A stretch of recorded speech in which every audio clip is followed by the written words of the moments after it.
സ്വാമി വിവേകാനന്ദനെ ആത്മീയ ഗുരുവായി ആരാധിച്ച ബാല്യം. പരീക്ഷകളിലെല്ലാം ഒന്നാം റാങ്കോടെ വിജയിച്ച് നാടിന്റെ അഭിമാനമായി മാറുമ്പോഴും വിശ്വവിജയിയായ വിവേകാനന്ദനായിരുന്നു മനസ്സിൽ. പിന്നീട് മൈക്രോബയോളജിയിൽ ഗവേഷണ ബിരുദം നേടി സയന്റിസ്റ്റായി. എങ്കിലും പുത്തേഴത്ത് രാമൻ മേനോന്റെ മകൾ ഡോക്ടർ ലക്ഷ്മി കുമാരിക്ക് താല്പര്യം ഭൗതിക ജീവിതത്തിന്റെ വെള്ളി വെളിച്ചങ്ങളിലോ ഉന്നതമായ സർക്കാർ ജോലിയിലോ ആയിരുന്നില്ല. വേദാന്തത്തിന്റെ ഉന്നത ഗിരിശൃംഗങ്ങൾ കീഴടക്കിയ ഭാരതത്തിന്റെ ആ യുവസന്യാസിയുടെ സ്വാമി വിവേകാനന്ദന്റെ പാദങ്ങളിൽ ആത്മസമർപ്പണം നടത്തുക എന്നതായിരുന്നു ആത്യന്തികമായ ലക്ഷ്യം. അതിന് വഴിവിളക്കായതാകട്ടെ രാഷ്ട്രീയ സ്വയംസേവക സംഘത്തിന്റെ പ്രചാരകനായ ഏകനാഥ് റാനഡെയും. കന്യാകുമാരിയിലെ വിവേകാനന്ദ കേന്ദ്രത്തിൽ ഏകനാഥ് റാനഡെയുടെ പിൻഗാമിയായി തിരഞ്ഞെടുക്കപ്പെട്ടതും മറ്റാരുമായിരുന്നില്ല. ഭാരതത്തിന്റെ ആധ്യാത്മിക, സാമൂഹിക, സാംസ്കാരിക മേഖലകളിൽ വിവേകാനന്ദ കേന്ദ്രം ചെലുത്തിയ സ്വാധീനത്തിൽ നിർണായക പങ്കുവഹിച്ച കർമ്മയോഗിനി ഡോക്ടർ ലക്ഷ്മി കുമാരി. എല്ലാവരുടെയും ലക്ഷ്മി ദീദി. Brave salute.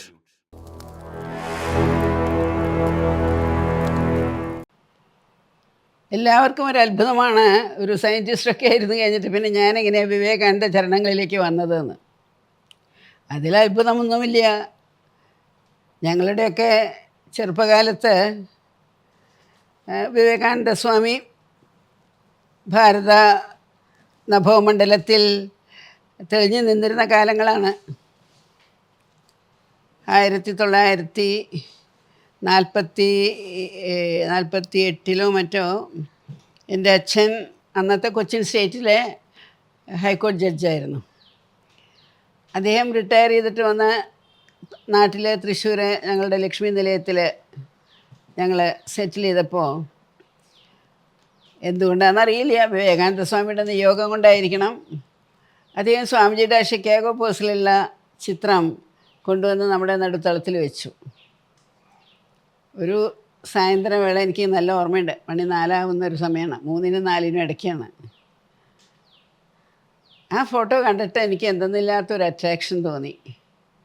അപ്പം അന്ന് ഞാൻ മനസ്സുകൊണ്ടല്ല ഉറക്കെ തന്നെ പറഞ്ഞു, സ്വാമിജി ജീവിച്ചിരുന്നെങ്കിൽ ഞാൻ കൂടെ പോയേനേന്ന്.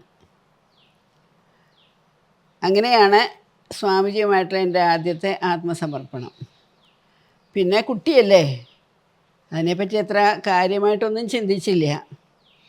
പക്ഷെ ഒരു കാര്യമുണ്ടായിരുന്നു, സ്വതവേ ഞാൻ പഠിത്തത്തിലും എല്ലാത്തിലും ഫസ്റ്റ് റാങ്കിൽ പോകുന്ന ആളായിരുന്നു. അതിൽ നിന്ന് താഴെ വരാൻ പാടില്ല. വിവേകാനന്ദ സ്വാമിയെ മനസ്സിൽ വെച്ചുകൊണ്ട് 1ാം സ്ഥാനത്തു നിന്ന് താഴെ പോകാൻ പാടില്ല എന്നുള്ളൊരു വിചാരം എപ്പോഴും ഉണ്ടായിരുന്നു. അതുകൊണ്ട് പഠിത്തത്തിലൊക്കെ എപ്പോഴും മുമ്പിൽ തന്നെയായിരുന്നു. തൃശ്ശൂരിൽ നിന്ന് SSLC പാസ്സായി. എറണാകുളത്ത് മഹാരാജാസിൽ നിന്ന് BSc എടുത്തു. തിരുവനന്തപുരത്ത് യൂണിവേഴ്സിറ്റി കോളേജിൽ നിന്ന് MSc ഇൻ ബോട്ടണി എടുത്തു. അപ്പോൾ അതിനുശേഷം മദ്രാസ് യൂണിവേഴ്സിറ്റിയിൽ PhD ചെയ്യാനായിട്ട് പോയി. അപ്പം അന്ന് ഇതൊക്കെ വളരെ അപൂർവമാണ്. കേരളത്തിൽ മുഴുവനും അന്ന് MScക്ക് 7 സീറ്റേ ഉള്ളൂ ബോട്ടണി. അതേമാതിരി തന്നെ ഇവിടുന്ന് സ്കോളർഷിപ്പുകൾ, അന്ന് ജോലികളൊന്നുമില്ല. സ്കോളർഷിപ്പുകളൊക്കെ ഭാരതം സ്വതന്ത്രമായി വന്നിട്ട് പുതിയ പുതിയ ഇൻസ്റ്റിറ്റ്യൂഷൻസൊക്കെ വന്നിരിക്കുന്ന സമയമാണ്. അപ്പോൾ ജോലി സാധ്യതകളൊക്കെ വളരെ കുറവാണ്. എൻ്റെ ആദ്യത്തെ ജോലി കേരളവർമ്മ കോളേജിൽ ഒരു ഡെമോൺസ്ട്രേറ്ററായിട്ടാണ്. അപ്പോൾ തൃശ്ശൂർ തന്നെ രാമകൃഷ്ണ മിഷനും ശാരദാ മിഷനൊക്കെ ഉണ്ട്. അപ്പോൾ അച്ഛൻ അവരുമായിട്ടൊക്കെ വളരെയധികം ക്ലോസ്ലി റിലേറ്റഡാണ്. അപ്പോൾ അവിടേക്ക് ഇങ്ങനെ ഇടയ്ക്ക് പോകും, സ്വാമിജിയുടെ പുസ്തകങ്ങളൊക്കെ കിട്ടും. അങ്ങനെ ഇരിക്കുമ്പോഴാണ് ഈ സ്കോളർഷിപ്പ്. കേരളവർമ്മ കോളേജിൽ എൻ്റെ ആദ്യത്തെ ജോലിയിലെ ശമ്പളം 60 രൂപയായിരുന്നു. അതിൽ കയ്യിൽ വയ്ക്കാനൊന്നും ഉണ്ടാവില്ല. റിക്ഷക്കാരനും ടിഫിൻ കൊണ്ടുവരുന്ന ആൾക്കൊക്കെ കൊടുത്തു കഴിഞ്ഞ് കയ്യിൽ ബാക്കി ഒരു 30 രൂപയൊക്കെ ഉണ്ടാവും. അങ്ങനെ ഇരിക്കുമ്പോഴാണ് ഗവൺമെൻറ് ഓഫ് ഇന്ത്യയുടെ ഒരു സ്കോളർഷിപ്പ് 200 rupees പെർ മന്ത് മദ്രാസിൽ. അപ്പോൾ അതിന് അപ്ലൈ ചെയ്തപ്പോൾ വേഗം കിട്ടി. എന്നുവെച്ചാൽ ഇവിടുത്തെ ഫസ്റ്റ് റാങ്ക് എന്ന് പറയുമ്പോൾ പിന്നെ കിട്ടാതിരിക്കാൻ വഴിയില്ല. അങ്ങനെ മദ്രാസിലാണ് എൻ്റെ ഒരു പുതിയ ജീവിതം ആരംഭിച്ചത്. അതിന് കാരണം നാട്ടിൽ തന്നെ ഇരുന്ന് കഴിഞ്ഞു എന്ന് വെച്ചാൽ ഒരു വലിയ കുടുംബത്തിൽപ്പെട്ട ഒരു കുട്ടി എന്നുള്ള നിലയ്ക്ക് കല്യാണാലോചനകളൊക്കെ ഇങ്ങനെ വന്നു തുടങ്ങും. അപ്പോൾ പിന്നെ അതിനൊന്നും ചെറുത്ത് നിൽക്കാൻ കഴിയില്ല. അപ്പോൾ ഇവിടുന്ന് രക്ഷപ്പെടണം. അപ്പോൾ അതിനെ രക്ഷപ്പെടാനുള്ള വഴിയായിട്ടാണ് എനിക്ക് സയൻറ്റിസ്റ്റ് ആവണമെന്ന് പറഞ്ഞിട്ട് അച്ഛൻ്റെ കയ്യിൽ നിന്നൊക്കെ സമ്മതമൊക്കെ വാങ്ങി മദ്രാസിലേക്ക് പറഞ്ഞത്. പിന്നെ അവിടുന്ന് പിന്നെ അവർ കൈവിട്ടു. ഇനി ഇതിനെ പിടിച്ചാൽ കിട്ടില്ല എന്ന് മനസ്സിലായി. അങ്ങനെ പിന്നെ അവിടുന്ന് പഠിച്ച് അപ്പോൾ മദ്രാസിലിരിക്കുമ്പോൾ രാമകൃഷ്ണ മഠമായിട്ടൊക്കെ വളരെ ക്ലോസ്ലി റിലേറ്റഡ് ആയിരുന്നു. സ്വാമി രംഗനാഥാനന്ദജി മഹാരാജ് 13ാമത്തെ പ്രസിഡൻറ്റ് രാമകൃഷ്ണൻ, അദ്ദേഹം അച്ഛൻ്റെ വലിയൊരു സുഹൃത്തായിരുന്നു. അപ്പോൾ അദ്ദേഹത്തിന് ഞാനൊരു മകളെ മാതിരിയായിരുന്നു. അപ്പോൾ എപ്പോഴും ഇങ്ങനെ അദ്ദേഹത്തിൽ നിന്നുള്ള ഇൻസ്പിറേഷനൊക്കെ കിട്ടാറുണ്ട്. അങ്ങനെ ഞാൻ എൻ്റെ പോസ്റ്റ് ഡോക്ടറൽ വർക്ക് അത് റഷ്യയിൽ ഇന്നത്തെ ഈ കീവ് ഉണ്ടല്ലോ, കീവിലുള്ളൊരു ലാബറട്ടറിയിലായിരുന്നു, യുക്രൈനിയൻ അക്കാഡമി ഓഫ് സയൻസസ്. അപ്പോൾ അത് കഴിഞ്ഞിട്ട് 70-ൽ ഞാൻ ഡൽഹിയിൽ തിരിച്ചെത്തി കഴിഞ്ഞിട്ട് ഞാനവിടെ ജോലിയിൽ പ്രവേശിച്ചു. ഇന്ത്യൻ അഗ്രികൾച്ചറൽ റിസർച്ച് ഇൻസ്റ്റിറ്റ്യൂട്ട്, അവിടെ സയൻറ്റിസ്റ്റായിട്ട് ആഗ്രഹത്തിനൊത്ത മാതിരി ജോലിയൊക്കെ ആയി. അങ്ങനെ ഇരിക്കുമ്പോഴാണ് അവിടെ 75-ലാണെന്നാണ് എൻ്റെ ഓർമ്മ, ഒരു വിവേകാനന്ദ ജയന്തി സെലിബ്രേഷൻ ഉണ്ടായിരുന്നു. എന്നുവെച്ചാൽ വിവേകാനന്ദ ശിലാസ്മാരകത്തിൻ്റെ പണി കഴിഞ്ഞു, വിവേകാനന്ദ കേന്ദ്രം തുടങ്ങിക്കഴിഞ്ഞിട്ടുണ്ട്. അപ്പോൾ അതിൻ്റെ സ്ഥാപകനായിരുന്ന ഏകനാഥ്ജി റാനഡെ അവിടെ വന്ന് അദ്ദേഹം സ്വാമി ചിന്മയാനന്ദ, കൃപലാനി, ഇവരൊക്കെയായിരുന്നു പ്രധാന വ്യക്തികൾ. അപ്പോൾ ഇങ്ങനെ 3 തലയെടുപ്പുള്ള ആൾക്കാർ. അപ്പോൾ എനിക്ക് വിവേകാനന്ദൻ്റെ ഇവിടെ കേൾക്കാനും ഒക്കെ ഇഷ്ടമാണ്. അപ്പോൾ ഞാനൊന്ന് പോയി, ഭാരതീയ വിദ്യാഭവനിലായിരുന്നു ആ പ്രോഗ്രാം നടന്നിരുന്നത്. അപ്പോൾ ആ പ്രോഗ്രാം കഴിഞ്ഞിട്ട് വിവേകാനന്ദ കേന്ദ്രത്തിൻ്റെ ചെറിയ സ്റ്റോളുണ്ടായിരുന്നു. അപ്പോൾ ഞാൻ അവിടെ പോയിട്ട് പറഞ്ഞു, നിങ്ങൾക്കിവിടെ ബ്രാഞ്ച് ഉണ്ടോ? എനിക്ക് വലിയ ഇഷ്ടമാണ് സ്വാമിജിക്ക് വേണ്ടിയിട്ട് എന്തെങ്കിലും ചെയ്യാനായിട്ട്. അപ്പോൾ അവർ അന്ന് പേട്രൺ സ്കീമുണ്ട് വിവേകാനന്ദ കേന്ദ്രത്തിൻ്റെ, ₹1 ഒരു മാസം, അത്രയേ ഉള്ളൂ. 12 രൂപയുടെ ഒരു വർഷം 12 രൂപ കൊടുത്ത ഒരു പേട്രൺ എന്നുള്ള നിലയിൽ. അപ്പോൾ അതിൻ്റെ ഇതൊക്കെ മേടിച്ച പേട്രണൊക്കെ ആയി. അപ്പോൾ പിന്നീട് അവർ വിടണു. അവിടുത്തെ അന്നത്തെ സെക്രട്ടറി മണിയൻജി, അദ്ദേഹം പിന്നെ വിശ്വ ഹിന്ദു പരിഷത്തിൻ്റെ സെക്രട്ടറിയൊക്കെ ആയിരുന്നു. പിറ്റേ ദിവസം വന്നു അദ്ദേഹം എൻ്റെ ലാബറട്ടറിയിലേക്ക്, എന്നെ ശരിക്കും മൂക്കിട്ട് പിടിക്കാനായിട്ട് തന്നെ. അതിനുശേഷം പിന്നെ വിവേകാനന്ദ കേന്ദ്രത്തിനോടുള്ള തുടർവ് വെച്ചത്. അപ്പോൾ ഏകദേശം ഒരു 75 നിന്ന് തുടങ്ങിയിട്ടുണ്ട്. അപ്പോൾ ഡൽഹിയിൽ ഏകനാഥ്ജി റാനഡെ എപ്പോഴും വരുമായിരുന്നു. അപ്പോൾ അദ്ദേഹത്തിൻ്റെ അടുത്ത് പോയിരിക്കും, അദ്ദേഹം പരിപാടികളിലൊക്കെ പങ്കെടുക്കും. എന്നെ ഡൽഹിയിലുള്ള വിവേകാനന്ദ കേന്ദ്രത്തിൻ്റെ വൈസ് ചെയർമാനായിട്ട്, ജുൻജുൻവാല ആയിരുന്നു ചെയർമാൻ, ഞാൻ വൈസ് ചെയർമാനായിരുന്നു. അങ്ങനെ കുറേ കാലം ഉണ്ടായിരുന്നു. അപ്പോൾ ഞാൻ അവരുടെ കാശ്മീരിലെ പ്രോഗ്രാമിന് പോയിട്ടുണ്ട്, അരുണാചൽ പ്രദേശിലെ പരിപാടികളൊക്കെ. അങ്ങനെ അവർക്കൊക്കെ എന്നെ പരിചയമായി തുടങ്ങി കേന്ദ്രത്തിലുള്ളവർക്ക്. കുറച്ച് കഴിഞ്ഞപ്പോൾ ഏകനാഥ്ജിക്ക് സുഖമില്ലാതെയായി. അവിടെ വന്ന് ചികിത്സയിൽ എന്നുള്ള മാതിരി കുറച്ച് ഇങ്ങനെ ബോധം ഇങ്ങനെ തെളിഞ്ഞിട്ടുണ്ട്, പക്ഷെ എന്നാലും പെർഫെക്റ്റ് ആയിട്ടില്ല. അപ്പോൾ അവിടെ ഒരു നല്ലൊരു വീട്ടിൽ അദ്ദേഹത്തിൻ്റെ താമസം അറേഞ്ച് ചെയ്തിരുന്നു, മെഡിക്കൽ കെയറിന് വേണം എന്ന് വിചാരിച്ചിട്ടൊക്കെ. അപ്പോൾ അദ്ദേഹത്തിൻ്റെ അടുത്ത് ഞാൻ ശനി ഞായറൊക്കെ ഇങ്ങനെ പോയിരിക്കുക. അദ്ദേഹത്തിന് ഇഷ്ടമുള്ള സാധനങ്ങളൊക്കെ ഉണ്ടാക്കിക്കൊണ്ടുപോകും, ഭക്ഷണ സാധനങ്ങൾ എന്തെങ്കിലും ഉണ്ടാക്കിക്കൊണ്ടുപോകും. അങ്ങനെ അദ്ദേഹത്തിൻ്റെ അടുത്ത് പോയിരിക്കുമ്പോൾ കുറച്ച് കഴിഞ്ഞപ്പോൾ അദ്ദേഹം ചോദിച്ചു തുടങ്ങി, നിനക്ക് സ്വാമിജിക്ക് വേണ്ടി ജീവിതം അർപ്പിക്കണമെന്നുണ്ടെങ്കിൽ എന്തിനു ഈ മൈക്രോസ്കോപ്പിൻ്റെ ഉള്ളിൽ കൂടെ നോക്കി കാലം കഴിക്കണു? അതൊക്കെ വിട്ടു വന്നൂടെ? ചിന്തിക്കാം. അപ്പോൾ ഞാൻ ആദ്യം ചോദിക്കുക രംഗനാഥാനന്ദജി മഹാരാജിനോടാണ്. അപ്പോൾ അദ്ദേഹത്തിനോട് ഞാൻ ചോദിച്ചു, ഞാൻ വിവേകാനന്ദ കേന്ദ്രത്തിൽ ചേരട്ടെ സ്വാമിജി? അപ്പോൾ പറഞ്ഞു, ഇപ്പോൾ വേണ്ട. ദാറ്റ് മസ്റ്റ് ബി ഇൻ 78, 80 ആ കാലങ്ങളിലൊക്കെ ആയിരിക്കും. എന്നിട്ട് അദ്ദേഹം പറഞ്ഞു, നോക്കൂ, ഇന്ന് നമ്മുടെ സമുദായം ഒരു കുഷ്ഠരോഗിയുടെ ശരീരം മാതിരിയാണ്. എവിടെ തൊട്ടാലും മുറിവുകളും ചതവുകളും ഇതും ചോരയും ചലവുമൊക്കെ ഉള്ളൂ. പക്ഷേ ഇത് തുടരില്ല, ഒരു നല്ല കാലം വരും. ആ സമയത്ത് കുറച്ച് living tissues must be there. ജീവസുറ്റ കുറച്ച് ടിഷ്യൂ, ഈ നശിച്ചുകൊണ്ടിരിക്കുന്ന ടിഷ്യൂസിൻ്റെ ഇടയിൽ ജീവസുറ്റ കുറച്ച് ടിഷ്യൂകൾ ആവശ്യമാണ്. I want you to become one like that. അതുകൊണ്ട് ലാബറട്ടറിയിലാണ് ജോലി ചെയ്യണേ, അതൊക്കെ ഇതില്ല. പക്ഷെ വേറെ you are, you stand apart. അങ്ങനെ സ്വന്തമായിട്ടുള്ളൊരു വ്യക്തിത്വത്തിൽ നീ ജീവിക്കാൻ പഠിക്കുക എന്നാണ് എന്നെ ഉപദേശിച്ചത്. അപ്പോൾ ഞാൻ പിന്നെ ഏകരാജോട് പറഞ്ഞു, ഇപ്പോൾ അല്ല, കുറച്ച് കഴിഞ്ഞിട്ട് ആലോചിക്കാം. അപ്പോഴത്തേക്ക് എൻ്റെ അച്ഛൻ മരിച്ചു കഴിഞ്ഞിരുന്നു. അപ്പോൾ ഞാൻ ഏകനാഥോട് പറഞ്ഞേ, അച്ഛനില്ല, ഇനിയിപ്പോൾ അമ്മ സമ്മതിക്കുമോ എന്ന് അറിയില്ല. അമ്മയ്ക്ക് ഞാൻ സന്യാസിനിയാവണത് ഇഷ്ടമല്ല, അല്ലെങ്കിൽ ഞാൻ എപ്പോഴേ സന്യാസിയായിട്ട് പോയേനെ. സന്യാസിനെ ആവുന്നത് ഇഷ്ടമല്ല. അമ്മ എന്താ പറയുകയെന്ന് വെച്ചപ്പോൾ ഏകനാഥ് എന്നോട് പറഞ്ഞു, നോക്കൂ, ഇത് ഞാനല്ല നിന്നോട് പറയുന്നത്, നിൻ്റെ ഗുരു എന്നിൽ കൂടി നിന്നോട് സംസാരിക്കുകയാണ്. നീ പോയി അമ്മയെ കണ്ടോളൂ, അമ്മ 100% അമ്മ സമ്മതിക്കും എന്ന് അദ്ദേഹം ഉറപ്പ് തന്നു. അപ്പോൾ ഞാൻ നാട്ടിൽ വരേണ്ട സമയമായിരുന്നു. അമ്മയുടെ പിറന്നാളിനൊക്കെ ഞങ്ങൾ ഒത്തുകൂടും. അപ്പോൾ അങ്ങനെ നാട്ടിൽ വരുന്ന സമയത്ത് അമ്മയുടെ പിറന്നാളൊക്കെ കഴിഞ്ഞ് എല്ലാവരും കൂടി ഇരിക്കുമ്പോൾ ഞാൻ പതുക്കെ പറഞ്ഞു, അമ്മേ, ഞാനിങ്ങനെ വിവേകാനന്ദ കേന്ദ്ര കന്യാകുമാരിയിലേക്ക് ആത്മസമർപ്പണം ചെയ്ത് പൊക്കോട്ടെ. മഹാമനസ്വിനിയായ അമ്മ ഒരു നിമിഷം പോലും ചിന്തിക്കാതെ എന്നോട് പറഞ്ഞു, നിനക്ക് അതല്ലെയായിരുന്നു കുട്ടിക്കാലം മുതൽക്കുള്ള ആഗ്രഹം, അങ്ങനെ തന്നെ ആയിക്കോട്ടെ, പൊക്കോളൂ, അമ്മയുടെ അനുഗ്രഹം എപ്പോഴും ഉണ്ടാകും എന്ന് പറഞ്ഞു.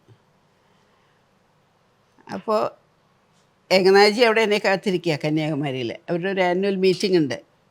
അപ്പോൾ ഞാനിങ്ങനെ വരുന്നുണ്ട് കന്യാകുമാരിയിലേക്ക് എന്ന് പറഞ്ഞിട്ടുണ്ട്. ഏത് കണ്ടീഷനിലാണ് വരികയെന്നൊന്നും പറഞ്ഞിട്ടില്ല. അപ്പോൾ അദ്ദേഹം വേഗം, ഞാൻ കന്യാകുമാരിക്ക് പോയി. എന്നെ കണ്ടത് അദ്ദേഹത്തിന് സമാധാനമായി.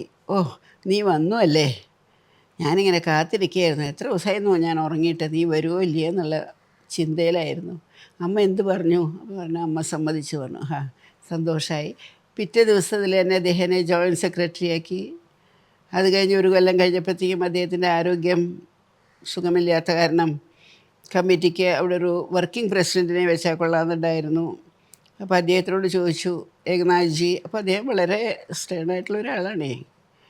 അപ്പോൾ അദ്ദേഹത്തിനോട് ചോദിച്ചു, ആരെ വർക്കിംഗ് പ്രസിഡൻ്റായിട്ട് വെക്കണേ? ലക്ഷ്മിയാണെങ്കിൽ എനിക്ക് വിരോധമില്ല എന്ന് പറഞ്ഞു അദ്ദേഹം. അപ്പോൾ അങ്ങനെ പെട്ടെന്ന് ഒരു പ്രൊമോഷൻ, ജോയിൻറ്റ് ജനറൽ സെക്രട്ടറി ആയിരുന്ന ആൾ പോയിട്ട് വർക്കിംഗ് പ്രസിഡൻ്റായി. അപ്പോഴും എനിക്ക് ഈ ഓർഗനൈസേഷണൽ കപ്പാസിറ്റി ഒന്നുമില്ല. നമ്മൾ ഈ 10-25 കൊല്ലം മൈക്രോസ്കോപ്പിൽ കൂടെ അണുജീവികളെ പറ്റി പഠിച്ചതല്ലാതെ വേറെ അതിൽ നിന്ന് തലപൊക്കിയിട്ടൊന്നും ഞാൻ ചെയ്തിട്ടില്ല. അപ്പോൾ ശരി, ഏകനാഥ്ജി ഉണ്ടല്ലോ എന്നുള്ള സമാധാനത്തിൽ ഞാൻ വേഗം മേശെന്ന് പറഞ്ഞു. പക്ഷേ വർക്കിംഗ് പ്രസിഡൻ്റ് ആയിക്കഴിഞ്ഞപ്പോൾ പിന്നെ എനിക്ക് തോന്നി, ഇനി ഞാൻ ഈ ജോലി വെച്ചുകൊണ്ടിരിക്കുന്നത് ശരിയല്ല. അപ്പോൾ ഏകനാഥ്ജി എന്നോട് ജോലി വിടുമെന്നൊന്നും പറഞ്ഞിട്ടില്ലേ. അപ്പോൾ ജോയിൻറ്റ് സെക്രട്ടറി ആയിരുന്നപ്പോൾ ഞാൻ ഡൽഹിയിൽ തിരിച്ചു വന്നു, ജോലിയിൽ തുടരുകയാണ്. വർക്കിംഗ് പ്രസിഡൻ്റ് ആയി കഴിഞ്ഞപ്പോൾ എനിക്ക് തോന്നി, ഈ ഒരു ഓൾ ഇന്ത്യ സ്ഥാപനത്തിൻ്റെ വർക്കിംഗ് പ്രസിഡൻ്റ് ഈ ലാബറട്ടറിയിൽ ജോലി ചെയ്യാന്ന് പറയുന്നൊരു സുഖമില്ല. അപ്പോൾ ഞാൻ നിശ്ചയിച്ചു ഇനി റിസൈൻ ചെയ്യുകയാണെന്നുണ്ട്. എന്നിട്ട് അങ്ങനെ ഞാൻ റെസിഗ്നേഷൻ എഴുതി കൊടുത്തു. 82 മാർച്ചിൽ കംപ്ലീറ്റായിട്ട് ആത്മസമർപ്പണം ചെയ്തു വിവേകാനന്ദ കേന്ദ്രത്തിന് വേണ്ടിയിട്ട്. അപ്പോൾ എൻ്റെ മനസ്സിലുണ്ടായിരുന്ന ഏകനാഥ്ജി അവിടെ ഉണ്ടാവും, ഏകനാഥ്ജിയുടെ കയ്യും പിടിച്ചിട്ട് എനിക്ക് നടക്കാൻ പഠിക്കണം, കേന്ദ്രത്തിനെ കൊണ്ട് നടക്കാൻ പഠിക്കണം, ഏകനാഥ്ജി ഉണ്ടല്ലോ. പക്ഷേ ആ ഓഗസ്റ്റിൽ അദ്ദേഹം നിര്യാതനായി. അപ്പോൾ എന്തെന്നില്ലാത്തൊരു വിഷമമായി എനിക്ക്. എന്താ വെച്ചാൽ ഇത്രയും വലിയൊരു സ്ഥാപനം കൊണ്ടു നടക്കാനുള്ള കഴിവൊന്നും എനിക്കില്ല. ഞാൻ കുറച്ച് മാസങ്ങളേ വർക്കിംഗ് പ്രസിഡൻ്റായിട്ട് തന്നെ ഇരുന്നിട്ടുള്ളൂ. എന്താ വേണ്ടേ, ഞാൻ ആദ്യമൊന്നും സമ്മതിച്ചില്ല. അപ്പോൾ അവർ രംഗനാഥാൻ്റെ അടുത്തേക്ക് പോയി, കമ്മിറ്റി മെമ്പേഴ്സ്. സ്വാമിജി എന്നെ പറയൂ, സ്വാമിജി പറഞ്ഞാലേ ദീദി കൂട്ടാക്കുള്ളൂ എന്ന് പറഞ്ഞ് സ്വാമിജിയുടെ അടുത്തേക്ക് പോയി. അപ്പോൾ സ്വാമിജി എനിക്കൊരു എഴുത്തെഴുതി. അന്ന് ഞാൻ നിന്നോട് വേണ്ടാന്ന് പറഞ്ഞു, പക്ഷേ ഇന്ന് ഏകനാഥ്ജി ഇല്ലാത്ത കാരണം അവർക്ക് ആവശ്യമാണ്, അതുകൊണ്ട് നീയെ സമർപ്പണം ചെയ്തോളൂ, എൻ്റെ അനുഗ്രഹം എപ്പോഴും എൻ്റെ കൂടെ ഉണ്ട്. അതേമാതിരി തന്നെയാണ് ചിന്മയാനന്ദജിയും എനിക്ക് വളരെ ക്ലോസ് ആയിരുന്നു. എൻ്റെ ഒരു കസിൻ ബ്രദറാണ്. അപ്പോൾ അദ്ദേഹത്തിന് എഴുതിയപ്പോൾ അദ്ദേഹം പറഞ്ഞു, നീയും ചെന്നോളൂ, ഞങ്ങളൊക്കെ ഇല്ലേ, ഒന്നുകൊണ്ടും വിഷമിക്കേണ്ട, all our blessings are with you, നിമിത്തമാത്രം ഭവ സവ്യസാചിൻ എന്നുള്ള ശ്രീകൃഷ്ണൻ്റെ വാക്കുകളെ ഓർമ്മിച്ച് go ahead, I'm with you ഒക്കെ പറഞ്ഞ് അദ്ദേഹത്തിൻ്റേതായ ഭാഷയിൽ എന്നെ പിടിച്ച് അവിടെ കസേരയിൽ ഇരുത്തി. അങ്ങനെ ഞാൻ വിവേകാനന്ദ കേന്ദ്രത്തിൻ്റെ പ്രസിഡൻ്റായി. 13 കൊല്ലത്തോളം പ്രസിഡൻ്റായിട്ട് തുടർന്നു. പിന്നെ കുറച്ച് കഴിഞ്ഞപ്പോൾ എനിക്കും കുറച്ച് വയ്യാതെയൊക്കെ ആയി തുടങ്ങി. പിന്നെ പരമേശ്വരൻജി ഉണ്ട് അവിടെ. അപ്പോൾ അവിടെ ഒരു അനാഥത്വമൊന്നും വരാൻ പോണില്ല. അപ്പോൾ കസാല പതുക്കെ പരമേശ്വരജിയുടെ അടുത്തേക്ക് നീക്കിയിട്ട് ഞാൻ ഇറങ്ങി അവിടുന്ന്. അപ്പോഴാണ് ഇവിടെ 1992 ഞങ്ങൾ ഭാരത പരിക്രമയ്ക്ക് വന്നപ്പോൾ ഇവിടെ ഈ ഈ പറമ്പുണ്ടല്ലോ, ഇപ്പം നമ്മളിരിക്കുന്ന സ്ഥലം, അതൊരു ഡോക്ടർ ശ്രീധർ പൈഡയായിരുന്നു. അപ്പോൾ അദ്ദേഹം കുറച്ച് കാലം മുമ്പേ എൻ്റെ അടുത്ത് വന്നിങ്ങനെ പറയണ്ടേ, എനിക്ക്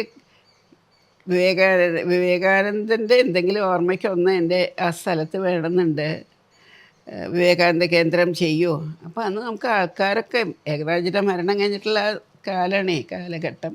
നമുക്കിങ്ങനെ ആത്മവിശ്വാസമൊക്കെ ഇങ്ങനെ വന്നുകൊണ്ടിരിക്കുന്ന സമയമായിട്ടുള്ളൂ.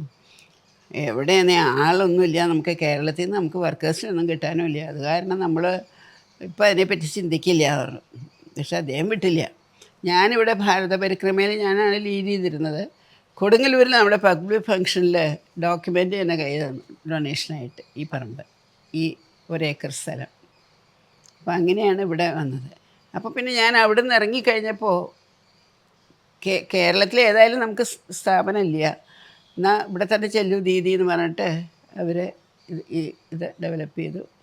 അങ്ങനെ 27 കൊല്ലമായിട്ട് നമ്മളിപ്പോൾ ഇവിടെ വിവേകാനന്ദ കേന്ദ്രം. അപ്പോൾ എനിക്ക് വേണ്ടിയിട്ട് തന്നെ ഞാൻ ഈ എങ്ങാനും വല്ലയിടത്തും പോയി വിളിച്ചെങ്കിലും എന്ന് വിചാരിച്ചിട്ടോ എന്താണെന്ന് അറിയില്ല, വിവേകാനന്ദ കേന്ദ്ര വേദിക് വിഷൻ ഫൗണ്ടേഷൻ എന്ന് പറഞ്ഞിട്ടുള്ള ഒരു ട്രസ്റ്റ് തുടങ്ങി ആജീവനാന്തം ചെയർമാനായിട്ട് എന്നെ വെക്കുകയാണ് ചെയ്തത്. അങ്ങനെയാണ് ഇവിടെ വന്ന് പെട്ടത്. ഇപ്പം നിങ്ങളുടെ മുമ്പിലിരിക്കുന്നത് അതുകൊണ്ടാണ്. വിവേകാനന്ദ കേന്ദ്രത്തിൻ്റെ സ്ഥാപനം വാസ്തവത്തിൽ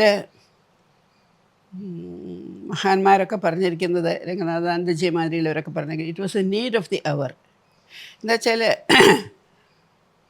സ്വാതന്ത്ര്യം കിട്ടി,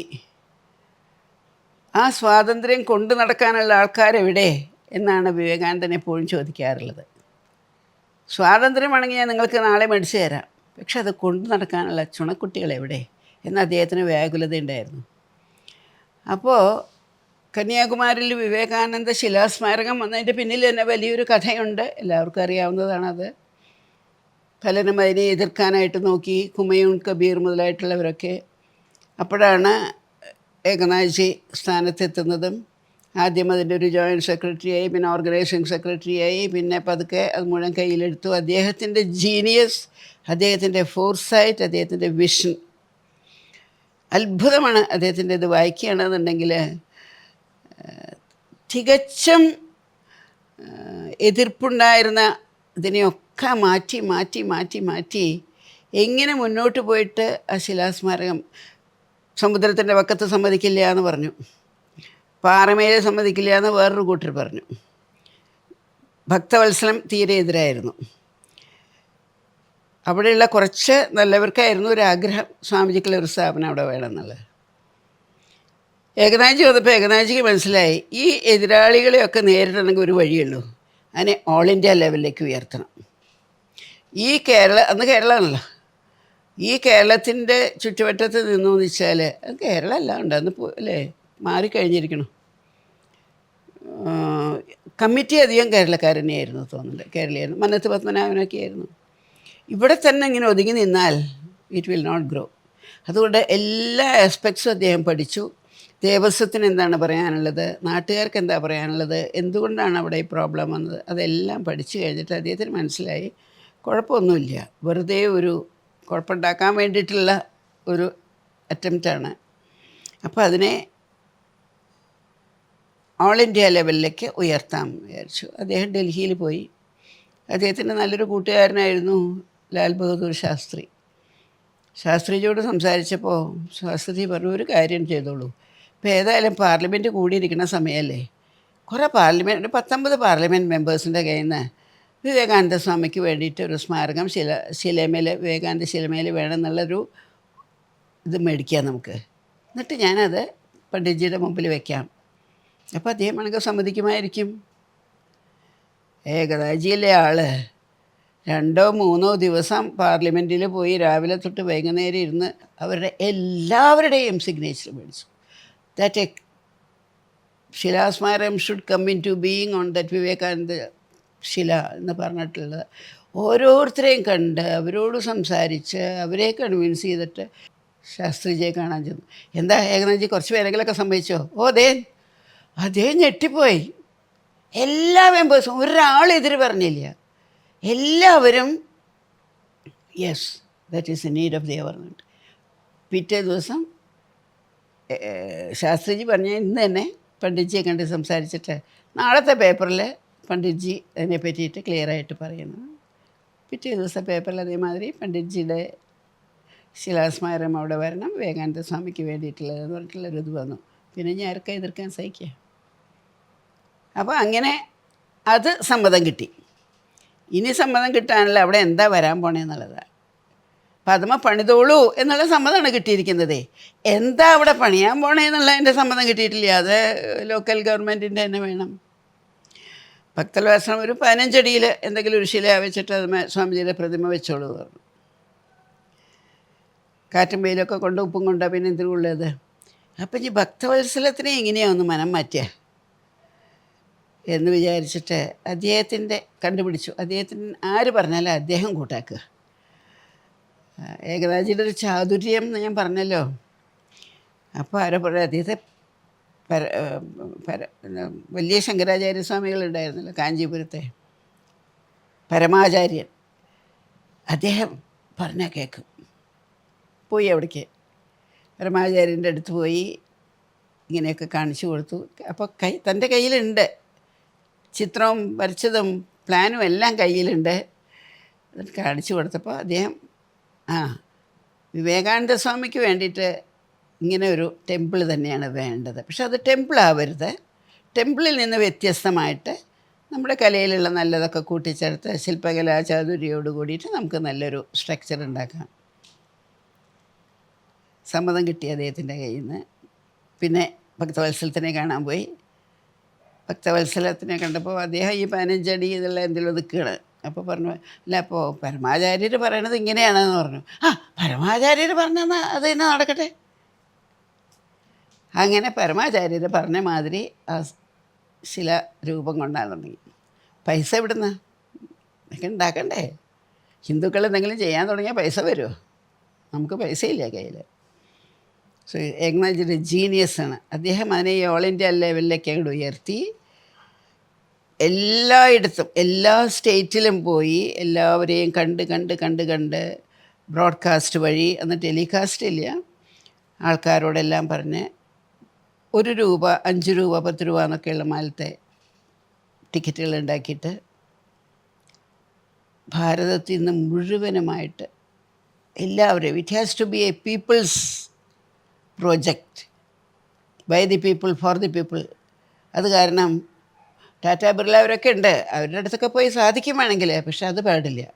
എല്ലാവർക്കും തോന്നുന്നത് ഞാനിതിൽ കോൺട്രിബ്യൂട്ട് ചെയ്തിട്ടുണ്ട് എന്നുള്ളത് തോന്നുന്നു. എനിക്ക് വാസ്തവത്തിൽ അത് അനുഭവം ഉണ്ടായിരുന്നു കേട്ടോ. ഞാൻ പലപ്പോഴും യാത്ര ചെയ്യുമ്പോഴേ ചിലപ്പോൾ വല്ല എങ്ങനെയാണ് ഇങ്ങനെ പറഞ്ഞു വരെങ്കിൽ ഞങ്ങളൊക്കെ സ്കൂളിൽ പഠിക്കുന്ന കാലത്ത് 1 രൂപയുടെ ടിക്കറ്റ് ഉണ്ട്. ചിലരൊക്കെ അത് സൂക്ഷിച്ച് വെച്ചിട്ടുണ്ട്. ചില ആർമി പീപ്പിളൊക്കെ 2-3 പേരങ്ങനെ ഞങ്ങൾ 1 രൂപ 10 രൂപയൊക്കെ ഞങ്ങൾ കൊടുത്തിട്ടുണ്ടെന്ന് അഭിമാനത്തോടു കൂടി പറയുമായിരുന്നു. So he wanted to make it as a people's project. എൻ്റെയാണെന്ന് നമുക്ക് എല്ലാവർക്കും തോന്നണം. അങ്ങനെയാണ് അതിന് രൂപം കൊണ്ടത്. പിന്നെ അത് രൂപം കൊണ്ട് വന്നു തുടങ്ങിയപ്പോൾ അതിൻ്റെ ഓൾ ഇന്ത്യ ലെവലിലുള്ള കീർത്തി വന്നു തുടങ്ങി. പിന്നെ ആർക്കും ഒന്നും ഇത് ചെയ്യാല്ലേ. പിന്നെ വന്ന ആൾ ഇയാളായിരുന്നല്ലോ, DMKയുടെ കരുണാനിധി ആയിരുന്നു. അപ്പോഴത്തേക്കും അവിടെയും പ്രസിഡൻറ്റ് ഗിരിയായി. അതിൻ്റെ ഇതൊക്കെ കഴിഞ്ഞു. അപ്പോൾ അതിനിങ്ങനെ രൂപം കൊടുത്തപ്പോൾ മുതൽക്ക് ഇങ്ങനെ ഏകനാഥ്ജിയുടെ മനസ്സിലുള്ളൊരാഗ്രഹം, Swamiji such a dynamic person who wanted to transform India. അങ്ങനെ ഇരിക്കുന്ന സമയത്ത് ഒരു അമ്പലം ഉണ്ടാക്കി വെച്ചു. കുറച്ച് കഴിഞ്ഞാൽ അതിൻ്റെ വില പോവുകയായി. I want to make a living temple for him. അങ്ങനെയാണ് ആഗ്രഹം. അപ്പോൾ അദ്ദേഹത്തിൻ്റെ സന്ദേശത്തിനെ ഉൾക്കൊള്ളുന്നതായിട്ടുള്ള കുറേ പേരെ സൃഷ്ടിച്ചെടുത്തിട്ട് ഒരു കേന്ദ്രം തുടങ്ങണം. അപ്പോൾ വിവേകാനന്ദ സ്വാമി തന്നെ ഷിക്കാഗോയിൽ പോയി അവിടേക്ക് പ്രസംഗം നടത്തുന്നതിന് മുമ്പ് തന്നെ പല എഴുത്തുകളൊക്കെ ഇങ്ങനെ അളസിംഗ പെരുമാൾ അവർക്കൊക്കെ അയക്കുന്ന സമയത്ത് അതിൽ എഴുതിയിട്ടുണ്ട്. 100,000 men and women fired with the zeal of holiness Never to lie, encouraged by their love for the poor and the fallen and the downtrodden, should go over the land preaching the gospel of salvation, gospel of help എന്നൊക്കെ പറഞ്ഞിട്ട് അദ്ദേഹത്തിൻ്റെ നല്ല inspiring വരികളുണ്ട്. അപ്പോൾ അതിങ്ങനെ മുഴങ്ങിക്കൊണ്ടിരിക്കുകയാണ് ഏകനാഥജിയുടെ ഉള്ളിൽ. അപ്പോൾ അദ്ദേഹത്തിന് തോന്നി വൈ നോട്ട് വിവേകാനന്ദ കേന്ദ്രം എന്ന് പറഞ്ഞിട്ട് ആൺകുട്ടികളെയും പെൺകുട്ടികളെയും ചേർത്ത് രാജ്യസ്നേഹികളായിട്ട് ത്യാഗവും സേവനവും ഉൾക്കൊള്ളാൻ സന്യാസിമാരിൽ നിന്ന് വ്യത്യസ്തമായിട്ട്. ഇറ്റ്സ് എ നോൺ സന്യാസി order. He was very clear about it. It's A non സന്യാസി ഓർഡർ. അതുകൊണ്ടാണ് എനിക്കൊക്കെ ചേരാൻ പറ്റിയത്. സന്യാസി അടിച്ച് മുട്ടടിച്ച് തലയെടുക്കാൻ പലർക്കും വലിയ ഇഷ്ടമുണ്ടായിരുന്നു. അപ്പോൾ അങ്ങനെ ആ സ്ഥാപനത്തിന് അദ്ദേഹം രൂപം കൊടുത്തു. കന്യാകുമാരി എൻ്റെ ഹെഡ് ക്വാർട്ടേഴ്സായി. അന്നത്തെ നമ്മുടെ ഭാരതത്തിലുണ്ടായിരുന്ന വലിയ വലിയ ആൾക്കാർ, അന്ന് ഗുരുജി ഗോൾവാൾക്കർജിയൊക്കെ ഉണ്ട്, രംഗനാഥാനന്ദജി ഉണ്ട്, ചിന്മയാനന്ദജി, അവരൊക്കെ കൊണ്ടുവന്ന് അവരുടെയൊക്കെ സമ്മതവും അനുഗ്രഹവും വാങ്ങി അദ്ദേഹം തന്നെ ഭാരതം മുഴുവൻ ചുറ്റി റേഡിയോയിലും പേപ്പറിലൊക്കെ ഇട്ട് ഇങ്ങനെ യുവതീ-യുവാക്കന്മാരെ ആവശ്യമുണ്ട് ഞങ്ങൾക്ക് ഇതിന് വേണ്ടിയിട്ട്, അങ്ങനെയൊക്കെ പറഞ്ഞിട്ട് അവരെയൊക്കെ സ്വരൂപിച്ച് 100 പേരാണ് ആദ്യത്തെ ഇതിലൊക്കെ വന്നത് ആപ്ലിക്കേഷനൊക്കെ. പക്ഷേ 10-30 പേരായിട്ട് സെലക്ട് ചെയ്തുള്ളൂ. അവർക്ക് ട്രെയിനിങ് കൊടുത്ത് അപ്പോഴത്തേക്ക് ഇനി അവരെ എവിടെയെങ്കിലും ചെയ്യണ്ടേ, ഡിപ്ലോയ് ചെയ്യണ്ടേ. അപ്പോഴാണ് അരുണാചൽ പ്രദേശിൽ ഇത്തിരി ക്രിട്ടിക്കൽ സ്റ്റേജിലാണ്. അവിടെ ഒരുപാട് കൺവേർഷൻസും മറ്റതൊക്കെ നടന്നു കഴിഞ്ഞിട്ട്, അപ്പോൾ ആദ്യം അവിടെ സ്കൂളുകൾ തുടങ്ങി, റെസിഡൻഷ്യൽ സ്കൂളുകൾ അവിടെ തുടങ്ങി. പിന്നെ അവിടുന്ന് അവിടെ തന്നെ അന്ന് അദ്ദേഹം ഇരിക്കുന്ന സമയത്ത് 7 സ്കൂളുകളോ മറ്റെയാണ് തുടങ്ങിയത്. റെസിഡൻഷ്യൽ സ്കൂളുകൾ. വളരെ വിഷമമായിരുന്നു, നടന്നൊക്കെ പോയിട്ട്. ഇപ്പോൾ പിന്നെ പ്ലെയിനും ഇതൊക്കെ ഉണ്ട്. അന്ന് നമ്മുടെ കുട്ടികളൊക്കെ നടന്ന് പോയിട്ടാണ് കാടിൻ്റെ ഉള്ളിലൊക്കെ പോയിട്ട് കുട്ടികളെ പിടിച്ചു കൊണ്ടുവരിക ചെയ്യുക. അവർക്കൊന്നും അറിയില്ല കുട്ടികളെ സ്കൂളിലൊക്കെ അയക്കണമെന്നുള്ളത്. അങ്ങനെ കഷ്ടപ്പെട്ടുണ്ടാക്കിയതാണ് ആദ്യത്തെ സ്കൂളുകളൊക്കെ.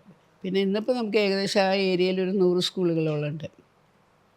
പക്ഷേ ഏകനാഥജി ഒന്നും കാണാനിരുന്നില്ല. അദ്ദേഹം സ്കൂളുകൾ തുടങ്ങി.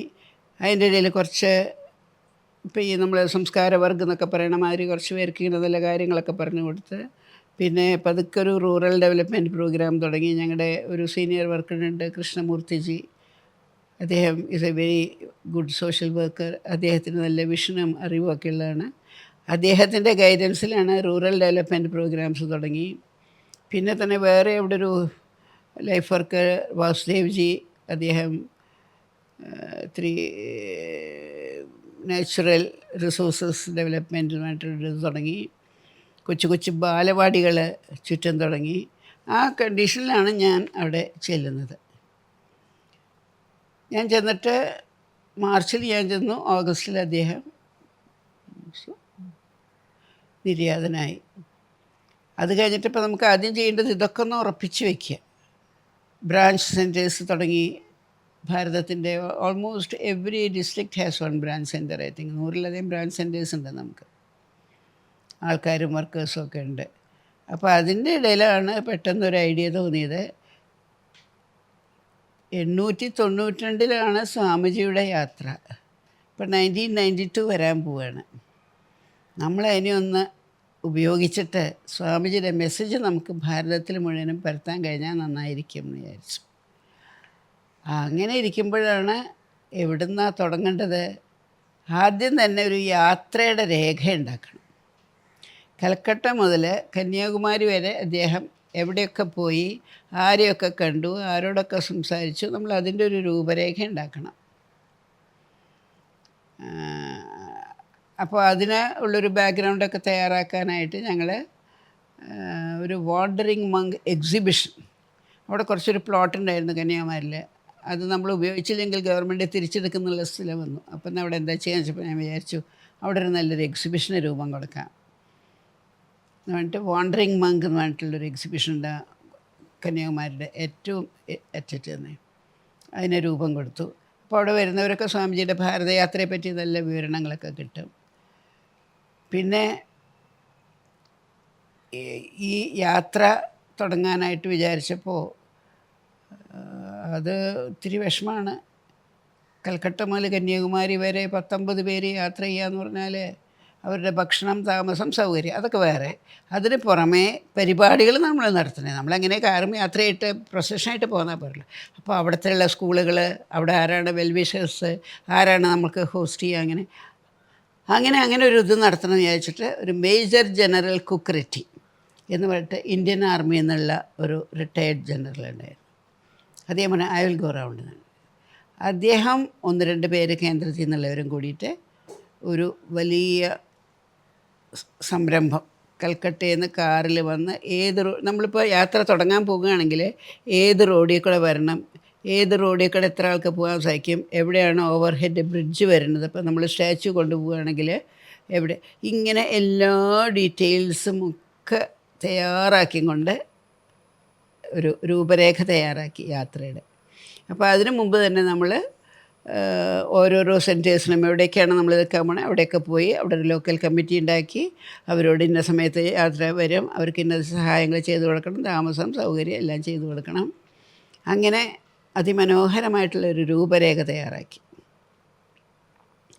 എന്നിട്ട് 1992 ജനുവരി 12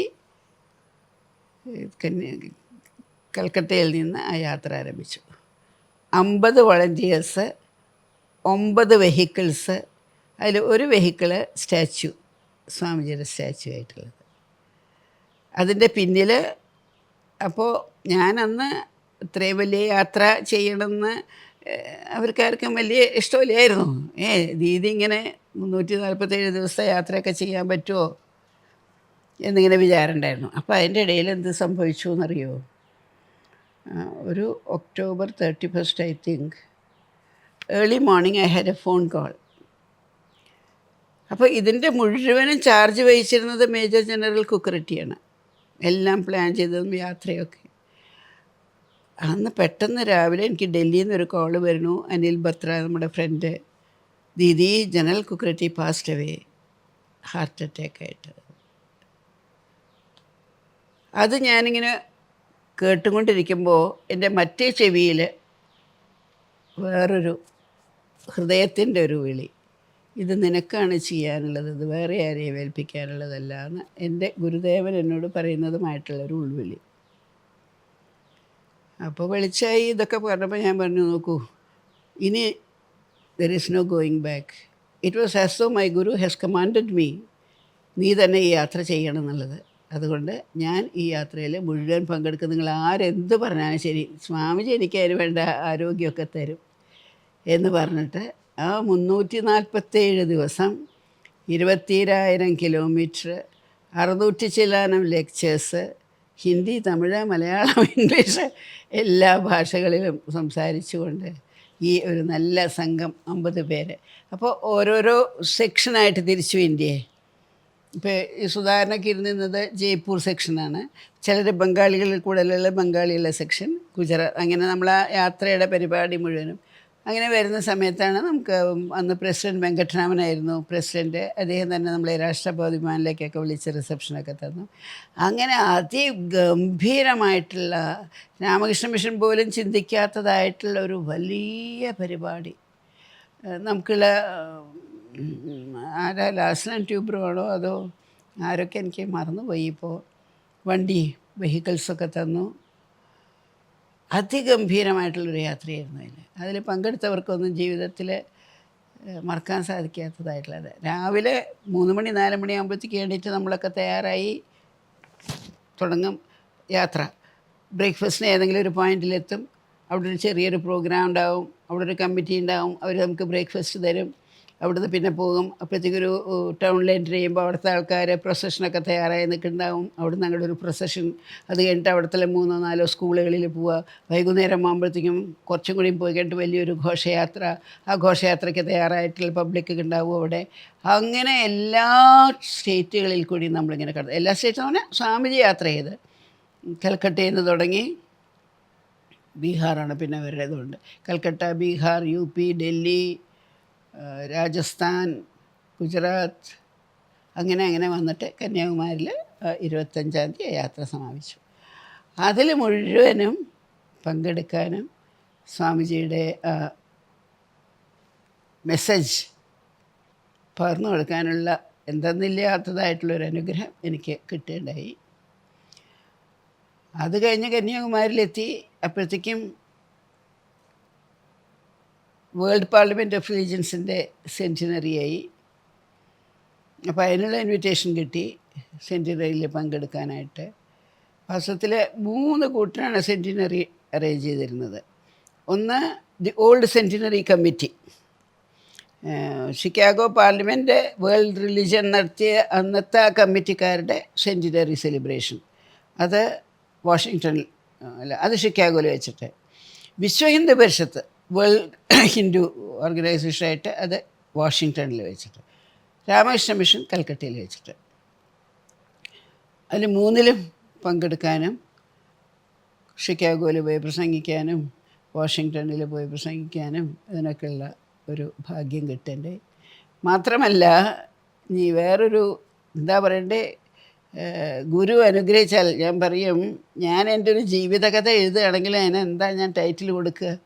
അപാര മഹിമ ഗുരുമഹിമ. ഗുരുവിൻ്റെ അനുഗ്രഹം കൊണ്ട് അദ്ദേഹത്തിൻ്റെ ജീവിതത്തിലുണ്ടായിരുന്ന 10 സെൻറ്റിനറി സെലിബ്രേഷൻസ് ഉണ്ട്. ആ 10ലും പങ്കെടുത്തേക്കണം ഒരേ ഒരു വ്യക്തി ഞാൻ മാത്രമായിരിക്കും.